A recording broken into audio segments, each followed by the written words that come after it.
Close your eyes for a moment. Forget your name. Forget your job. Forget your marks. Forget your past mistakes.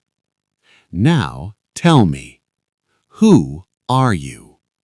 Not your name, not your age, not your profession. Who are you, really? This question looks simple, but it can change your entire life. And today, we are not just learning English. Today, we are discovering ourselves. Part 1. The mirror moment. Every morning, you wake up. You look in the mirror. You see a face. But do you see yourself? Or do you see a role? I am a student. I am an employee. I am unemployed. I am weak in English. I am shy. I am average. But is that who you are, or is that what the world told you? Since childhood, people gave you labels. You are smart. You are slow. You are not good enough. You talk too much. You talk too little. And slowly, you started believing them. Repeat after me. I am not a label. I am not someone else's opinion. I am not my mistakes. Say it again. I am not my mistakes. Good. Now we begin our journey. Part 2. A story about you. Let me tell you a story. Maybe this story is about you. There was a young man named Armin. Armin was 25 years old. He had a job. He had a small room. He had a routine. Every morning he woke up at 7. He brushed his teeth. He checked his phone. He went to work. He came back tired. He watched videos. He slept. One day, while looking at himself in the mirror, he asked, "Who am I?" And suddenly, he had no answer. He could say, "My name is Armin. I work in an office. I earn this much money." But inside, he felt empty. Have you ever felt that? You are alive, but something is missing. You are busy, but not satisfied. You are moving, but not growing. That feeling is the beginning of self-discovery. Part 3. Identity and memory. Let's go deeper. Imagine something shocking. Imagine you wake up tomorrow and you forget everything. You forget your name. You forget your family. You forget your job. You forget your language. Then tell me, who are you? The English philosopher John Locke once said that our identity is connected to our memory. If memory disappears, does identity disappear too? Think about that. If you forget your past, are you still you? Armin thought about this. He realized something powerful. Maybe he was not living his real identity. Maybe he was just repeating his past. Part 4. The English connection.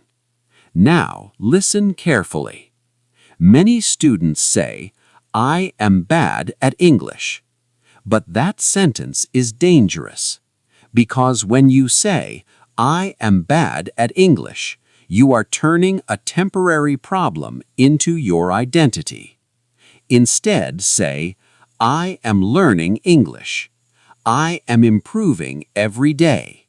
I am not perfect, but I am growing." Repeat, "I am learning. I am growing. I am improving. Feel the difference? Your words create your identity. If you say, I am weak, your brain believes it. If you say, I am learning, your brain opens.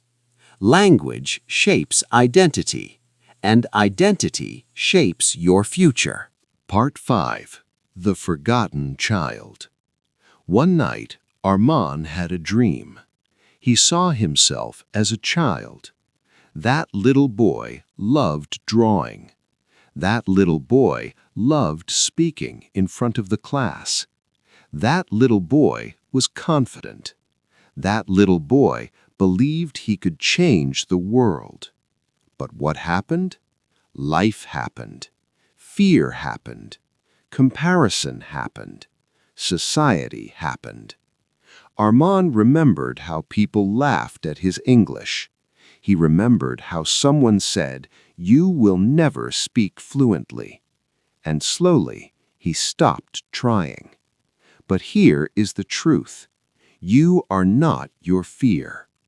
Psychologist Carl Jung talked about something called the shadow. The shadow is the part of you that is hidden. Your real dreams, your real voice, your real power. Maybe your real self is just hiding, not lost, just hiding. Part 6. A question that hurts. Let me ask you something uncomfortable. Who are you when nobody is watching?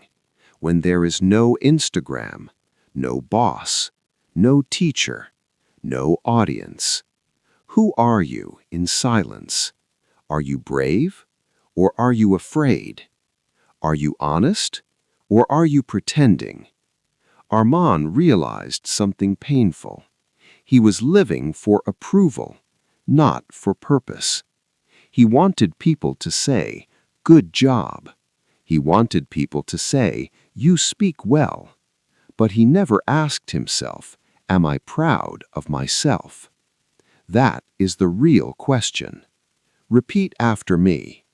I do not live for approval. I live for growth. Good. Part 7. The Turning Point. One evening, Armand made a decision. He wrote on a piece of paper, "Who am I?" At first, he wrote, "I am 25 years old.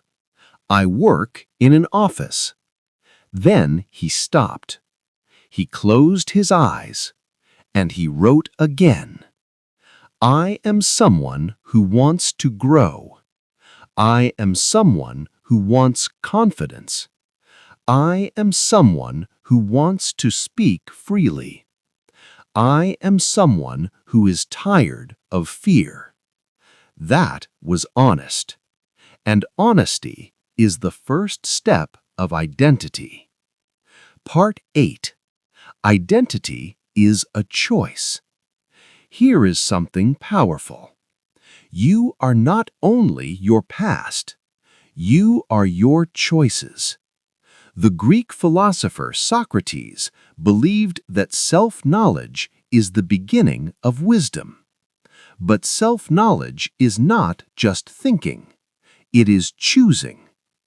Every day you choose to try or to quit, to speak or to stay silent, to grow or to complain. That is identity. Identity is not something you find. Identity is something you build, slowly, daily, repeatedly. Part 9. Practice section. English speaking. Now let's practice. Repeat after me slowly. I am not perfect, but I am improving. I am not confident yet, but I am becoming confident. I am not fluent today, but I am practicing every day. Very good. Now say this. My past does not define me. My fear does not control me. My effort defines me. Excellent. Feel your voice. Feel your strength. This is not just English practice. This is identity practice. Part 10. The courage to change. Armand started small. He spoke one English sentence daily. Just one. He recorded his voice. He listened. He improved. He failed. He tried again. People laughed sometimes. But something changed. He stopped asking, "What will they think?" and started asking, "What will I become if I keep going?" That question is powerful. Not, "What do people think of me?" but, "Who am I becoming?" Part 11. The Deep Realization. One day, while speaking in front of a small group, Armand felt nervous. His hands were shaking. His heart was beating fast. But he did not stop. He spoke. Slowly, clearly, honestly. After finishing, someone clapped. But the real victory was not the clap. The real victory was inside. For the first time, he felt aligned. His actions matched his desire.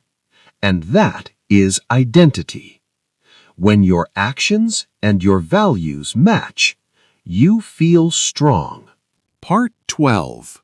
You are not your job. Many people think, I am my job. But jobs change. Money changes. Status changes. But character remains. Are you kind? Are you disciplined? Are you brave enough to try again?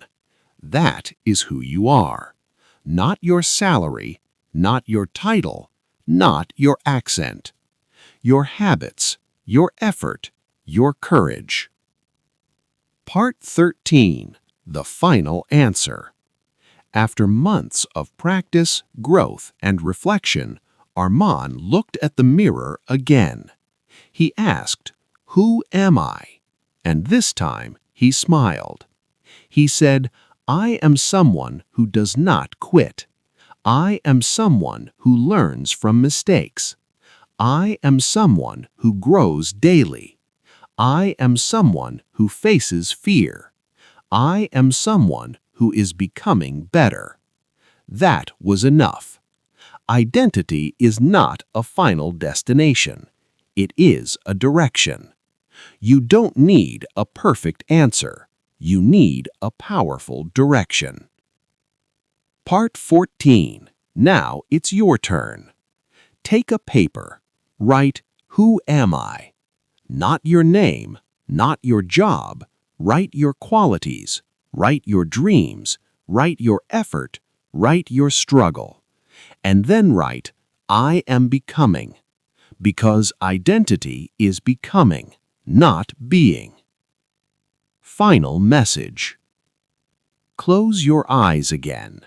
Take a deep breath. Forget the noise. Forget comparison. Forget doubt.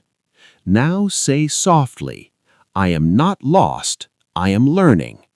I am not weak. I am growing. I am not finished. I am becoming." Open your eyes. That is who you are. Not perfect, not complete, but powerful.